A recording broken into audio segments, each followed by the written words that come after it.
primer participante, que es Patrick Pennick. Él hizo su maestría en Ciencias Políticas en la Universidad Católica de Lovaina.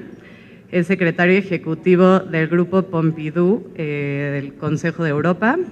El Grupo Pompidou es un grupo de cooperación para combatir el uso indebido y el tráfico ilícito de drogas y ofrece un foro multidisciplinario a nivel europeo donde es posible que los responsables de la formulación de políticas profesionales e investigadores para intercambiar ideas, experiencias e información sobre toda la gama de problemas de abuso de drogas y la trata de personas se den reunión. Y el Grupo Pompidou es, como decía, un Consejo de Europa y reúne a 35 Estados miembros.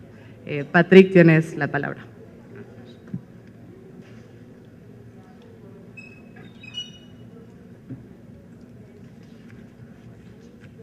Let me first start by apologizing, because I'm the one that is in charge of the fact that you have to start wearing your headphones. I'm very sorry about that. Second, I am also very sorry because I basically arrived one day late.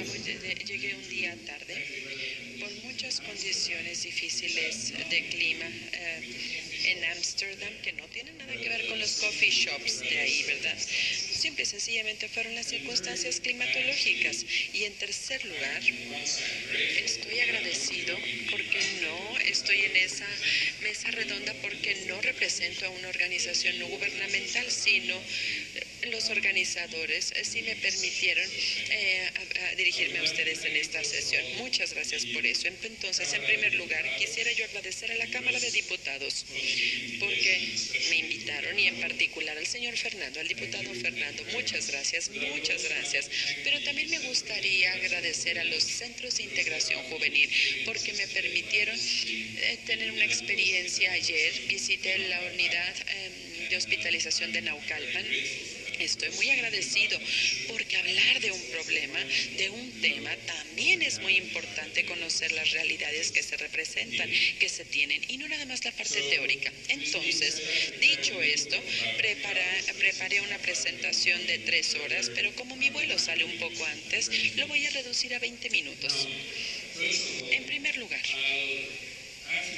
después de decir cuáles son los antecedentes que yo tengo, y que mis antecedentes, mi experiencia es muy diferente a lo que sucede en México. En primer lugar, Europa nunca se ha confrontado con lo que aquí se llama esta guerra contra las guerras.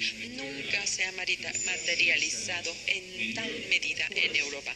Claro que sí ha habido políticas represivas y estas siguen existiendo, pero al mismo tiempo no se han tenido los efectos en la sociedad que yo he estado escuchando en estos días. Ahora bien, si me permiten ser un poco directo, y de hecho voy a ser muy directo, desafortunadamente para los legisladores presentes en esta sala, para los legisladores, ellos en realidad tienen poco impacto en el consumo de las drogas. Las leyes, desafortunadamente, tienen muy poco impacto en lo que la gente en realidad quiere hacer cuando se trata de las adicciones. Y este es un punto de inicio sencillo. No significa que no tengan un impacto las políticas, que no tengan un efecto, pero los patrones de consumo que nosotros vemos en Europa no tienen nada que ver con lo que hacen los legisladores, y eso lo voy a tratar de demostrar en mi presentación. También entendí, después de todas sus presentaciones, que los datos y la recopilación de datos son 2 cosas esenciales. La recopilación de datos objetivos es algo esencial, porque de lo contrario seguiríamos el debate sobre cuáles son las cifras correctas y cuáles son las cifras incorrectas. Nosotros tenemos que salir de esta dicotomía.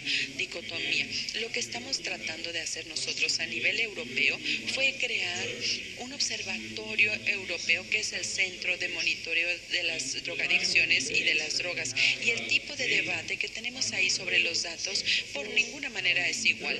Claro que de cómo interpretamos esos datos, esto sí es algo muy diferente y distinto. Pero tener una base objetiva, primero que estemos de acuerdo en esta base, esta es la premisa básica para poder empezar el análisis de cualquier política que nosotros queramos implementar.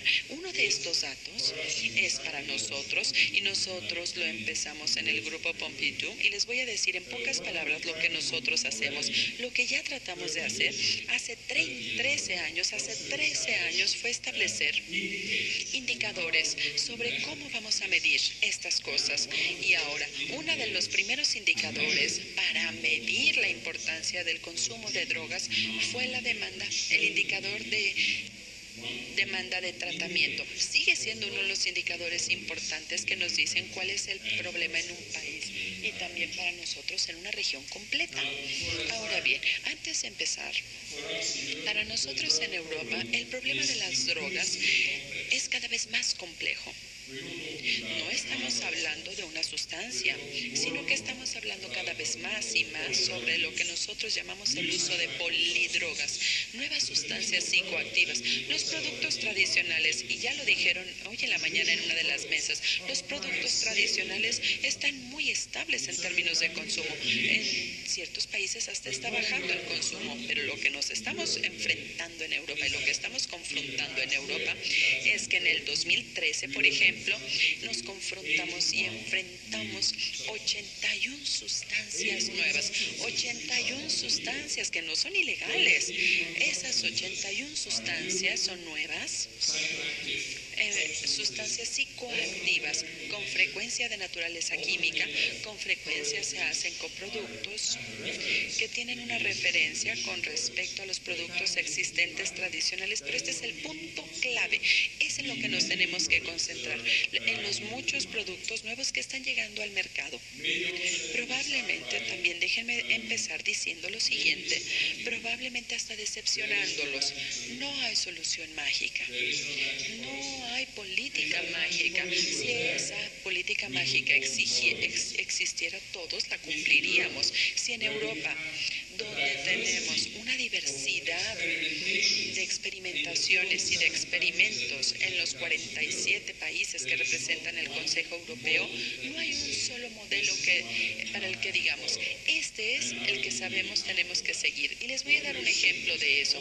Lo que estamos viendo también es que ninguno de los países europeos, en ninguno, y esto también podría resultarles decepcionante, ninguno de los países europeos se pregunta la legalización. No es un debate público. Tiene mucho que ver. Hay mucho que se dice sobre la despenalización y la descriminalización, que han sido temas que llevan en la agenda en los últimos 10 o 15 años. Pero ninguno de los países va hacia la legalización de ninguna de las sustancias. Podría yo también decir que en este momento no hay tendencia hacia una mayor liberalización. En muchos de los países europeos hoy en día vemos justamente lo opuesto. Vamos a dar el ejemplo de los Países Bajos y voy a hablar con un poco de detalle, porque si no, pienso que estaremos hablando nada más de cosas que pensamos, pero tenemos que en realidad ver qué es lo que significa. ¿Sabían ustedes, por ejemplo, que los Países Bajos tienen las políticas más represivas y tienen el mayor número de personas encarceladas en las prisiones por cuestiones de drogas? No tiene nada que ver con el cannabis, pero sí tiene mucho que ver con las drogas duras. Y de esto hablaré después. También nos queda clarísimo que para nosotros el cannabis es la droga ilícita más consumida. Droga ilícita, así lo quiero resaltar, porque el alcohol y el tabaco siguen siendo el producto número 1 adictivo del mercado, sigue siendo el número 1 y también tiene los efectos más altos negativos en la salud pública. También son los que son los que utilizan los jóvenes. Es lo que más utilizan y les voy a dar algunos números sobre eso. Y probablemente también les sorprenda cuando hable de los indicadores, los indicadores de la demanda de tratamiento, que son temas tan importantes para ver el impacto de cierta droga en la sociedad. que nosotros vemos hoy en día es la primera ingesta de las personas nuevas que empiezan a incorporarse a recibir tratamiento hoy en Europa, y es por el cannabis. Les podría sorprender, ya no es la heroína. La primera ingesta, la primera hospitalización o incorporaciones por razones de consumo de cannabis. La primera razón, probablemente creo que presioné algo incorrectamente. La primera hospitalización. Quisiera ahora empezar con estas diapositivas, que básicamente son una comparación entre Francia y Alemania cuando se trata de los accidentes, el tráfico, el tránsito, las restricciones en el tránsito. ¿Qué es lo que significa? Lo que queremos mostrar con esta diapositiva es que países como Francia tienen políticas muy restrictivas en términos de tránsito, y en Alemania tenemos una política muy liberal y no hay restricción alguna sobre la velocidad en las autopistas o carreteras. Sin embargo, en Alemania hay menos accidentes de tránsito y menos personas que se matan en estos accidentes, menos que en Francia. Lo que quiero decir con esto es que liberalizar la política y que todo funcione mejor, sino que básicamente tenemos que considerar un conjunto completo de normas que son las que tenemos que tomar en cuenta. Son normas culturales que debemos considerar para poder determinar cuáles son las políticas que van a ser positivas para su país, y al final del día serán sus diputados los que lo tendrán que decidir. Ahora bien, el grupo Pompidou, en 2 palabras, ustedes no necesitan recordar gran cosa. Nosotros empezamos en la década de los 70, en la época del inicio de las ideas de Nixon sobre la guerra contra las drogas, y en los primeros 10 años nos concentramos principalmente en la represión, y eso cambió significativamente en la década de los 80, en los 90 y en los 2000, porque fue cuando empezamos a centrarnos mucho más en el tratamiento, reducción de daños, programas de prevención, estudios, investigación, cuestiones éticas, porque somos parte de un mecanismo que es el Consejo de Europa, y este Consejo de Europa reúne muchos valores: la democracia, el Estado de Derecho, pero principalmente las normas, los estándares de salud y de los derechos humanos, y nuestro trabajo necesita verse en ese contexto de los derechos humanos y de la política pública, y todo lo que voy a decir se tiene que ver dentro de ese marco, porque el grupo Pompidou, porque era el presidente francés el que tomó la iniciativa de empezar este grupo, y mientras tanto, como yo se los dije, representa una organización intergubernamental, 36 estados miembros, pero principalmente también tienen que entender que México también es un estado observador del grupo Pompidou, y se le invita regularmente a intercambiar ideas sobre políticas en este grupo Pompidou. Ahora bien, no voy a ver con detalle la situación de drogas en Europa como tal. Nada más sepan que nosotros hablamos mucho de 2 cosas. Uno, no nada más es la producción del cannabis en términos de la producción de la resina. La resina del cannabis en muchos casos tiene mayor potencia que la hierba, y eso lo tenemos que entender, porque la cantidad mayor de confiscaciones en Europa son de cannabis hasta este momento en Europa, y mucho de eso tiene que ver con el tráfico de la resina del cannabis. Uno de los elementos que necesitamos considerar en todo este tema también es las sustancias activas que son parte del cannabis y las sustancias activas, THC. Eso lo vamos a ver en otra parte de mi presentación. Ahorita nada más recuerden esas 3 palabras: la sustancia activa del cannabis, porque eso determina para varios de los estados miembros cómo proceder, qué hacer con el cannabis. Se va a considerar como una droga lícita o ilícita. Esto es algo que se debe considerar.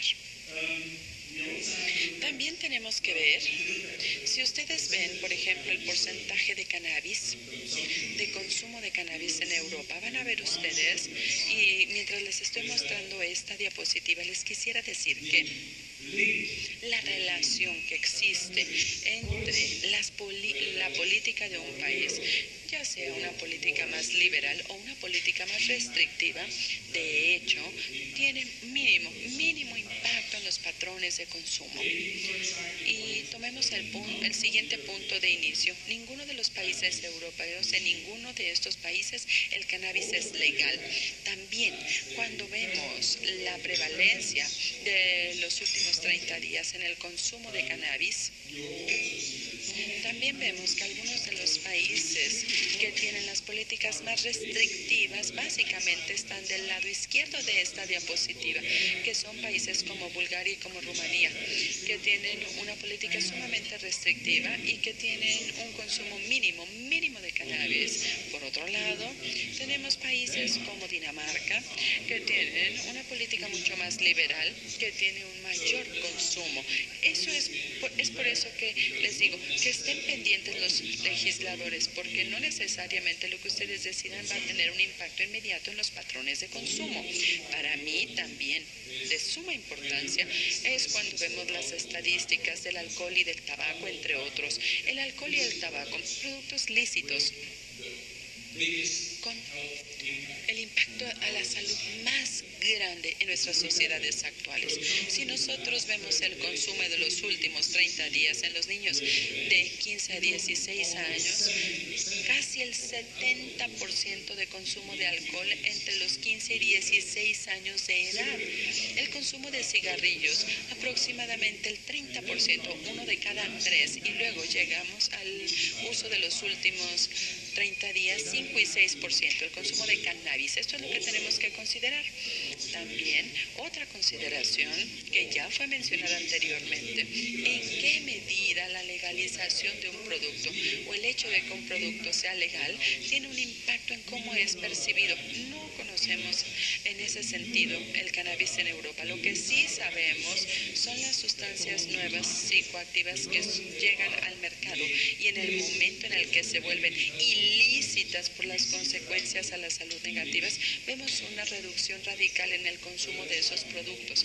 Esto también es algo importante que debemos recordar y como dijimos aquí, vemos que actualmente en Europa la solicitud de tratamiento sigue siendo por heroína, la primera petición de tratamiento, pero al mismo tiempo vemos el incremento significativo de la solicitud de tratamiento por problemas relacionados con el cannabis. Y como ya se los dije, el primer uso o la primera hospitalización o incorporación al tratamiento, el cannabis. Tenemos que ver eso. No vamos a comparar dos países, que esta es una comparación que había yo hecho, donde México, al final del día, de acuerdo en Europa, por ejemplo, es bajo el consumo. Y si lo comparamos con países como Francia, va a ser 8 veces más que en México. No voy a ver tampoco estos detalles porque de lo contrario no logramos la presentación de 15 o 20 minutos. Esta es una imagen, no una representación, porque con frecuencia se habla de los países europeos. En este momento, este es el mapa de Europa. Cuando hablamos de la manera en la que se está tratando el cannabis en la legislación nacional o en las legislaciones. Ningún país está a favor de la legalización, como lo pueden ver. La mayoría de los países están descriminalizando para aplicaciones médicas o recreativas, pero no están descriminalizando ni la producción ni el tráfico. Hasta este momento nada más descriminalizan la posesión de cantidades personales para uso personal del cannabis. Y esto lo van a ver con el ejemplo de los Países Bajos de después. Entonces, lo que vemos en Europa es que básicamente hay políticas que básicamente caminan en diferentes direcciones, que van de ser más permisivas a más restrictivas. Y en muchas maneras, Europa es un tipo de laboratorio de diferentes políticas y ven el impacto que esto podría tener en las vidas de la gente. Ahora bien, regresemos al caso de los Países Bajos. Algo importante que se debe saber es que, independientemente de lo que se diga, el cannabis no es un producto legal en los Países Bajos. Es cierto que durante la década de los 70, las autoridades de ese país consideraron importante distinguir lo que en ese momento se llamaban las drogas suaves y las drogas duras. Mientras tanto, esta diferencia es completamente científica y no está comprobada científicamente. Sin embargo, la legislación en los Países Bajos siguen estando basadas en esta dicotomía. También tienen ustedes que saber, y esto ya lo mostró Ángeles justamente en la mesa anterior, que la inversión que dan ciertos países para la prevención, para el tratamiento, para la reducción de los daños, tenemos que entender que los Países Bajos son el primer país del mundo que invierten en esos temas, en el tratamiento, en la prevención, en la reducción del daño. Entonces, no consideren una política como un vacío o dentro de un vacío, sino que considérenla en un contexto, considérenla en el contexto dado que se le da a los jóvenes en primer lugar, las políticas educativas, las políticas de prevención. Sin eso, no creo que podamos hacer ni tener ningún debate razonable sobre en qué dirección debemos ir. Entonces, esta diferencia entre drogas duras y suaves es importante y sigue siendo hasta hoy en día. Ahora bien, ¿qué es lo que vemos? Siempre es un poco difícil. Un minutito. Para los Países Bajos lo que vemos es que nos estamos acercando más y más en los Países Bajos hacia el regreso a la política que se tenía. Lentamente vemos el cierre de muchos coffee shops. Estamos viendo que se están poniendo restricciones en el consumo, de quién sí puede ir a los coffee shops, etcétera, etcétera. Esto es importante entonces también y lo debemos ver. No voy a ver esto con gran detalle. Algo también importante es que tenemos que entender estos tres pilares. No podemos únicamente tener una política liberal de un lado sin tomar en cuenta las consecuencias que va a tener para la salud pública, la salud de la gente joven, etcétera. Esto es algo importante. No les voy a dar los otros ejemplos que por lo general se mencionan, que serían los casos de Suiza, de Portugal, de la República Checa y probablemente del país Francia, que tiene una política muy restrictiva. Y también les tengo que decir que en Francia tenemos uno de los más altos consumos de cannabis. También, entonces, lo que dije al principio, hacedores de políticas, no es necesariamente lo que ustedes decidan lo que va a determinar los patrones de consumo, pero una de las realidades que nosotros enfrentamos en Europa es que cuando legalizamos o cuando cierto producto es legal, la tendencia del consumo de esa sustancia va a subir. En el momento en el que hacemos algo ilícito, baja el consumo. Eso es todo. Y si tienen preguntas, posteriormente